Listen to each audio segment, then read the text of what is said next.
The alginate impression is a negative replica of the patient's dentition. The impression must be poured up with a durable product to create a positive replica. We use dental stone or plaster to make a model that can be used for study models or lab work. I will demonstrate mixing dental stone and pouring a maxillary and mandibular impression without a stone base. These models can then be used to make bleaching trays or athletic mouthguards. The correct ratio of dental stone to powder is 100 grams of stone to 30 to 34 milliliters of water. 34 milliliters of water is added to a rubber bowl. 100 grams of the powder is added until the particles become wet. Gently stir all the powder into the water to minimize the amount of air trapped in the mix. Vigorously mix by wiping the spatula against the sides of the bowl to incorporate all the powder and remove excess air. This is called stropping. Mixture should be smooth and homogeneous. Turn the vibrator on low and place the bowl on the work surface. Covering the vibrator with a plastic bag will make for easier cleanup. Press the bowl downwards onto the vibrator and press the sides of the bowl inward with your hands. This will remove all air incorporated during the mixing procedure.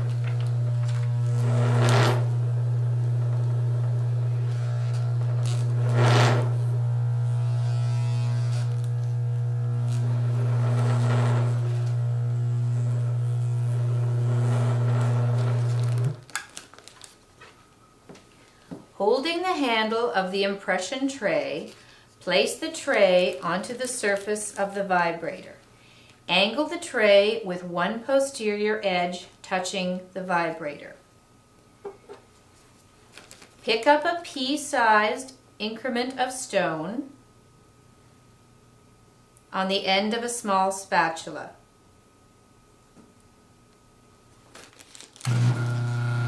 Allow the stone to flow into the tooth indentations. Tilt the impression as needed to aid the speed of the flow.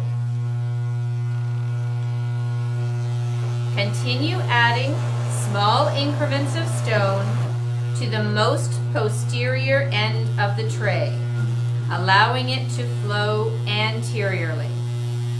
Air bubbles will form if the mixture flows too quickly over the tooth indentations.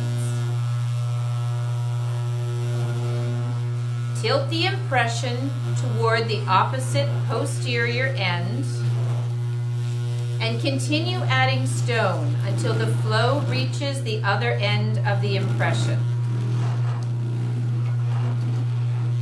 When all the tooth indentations are filled with stone, lift off the vibrator and begin adding larger amounts of stone until the impression is filled to the top.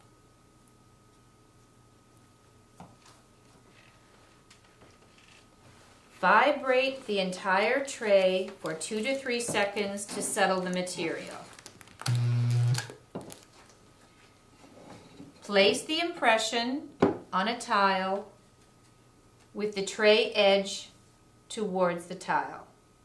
Stone must set for 45 minutes before unmolding. After the stone cools, it begins to absorb water from the alginate and the final strength of the stone will be compromised. Stone that has been left in the alginate too long will have a chalky surface and be prone to breakage. Remove stone model after cool to the touch, at least 45 minutes after pouring. Before removing stone from the alginate, take a lab knife and clean excess stone from tray. Unmold impression carefully to avoid breakage. Inspect incisal and occlusal edges for voids and excess blebs of stone.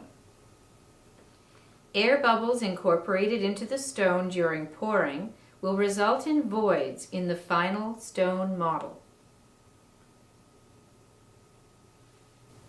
Remove blebs of stone with the lab knife.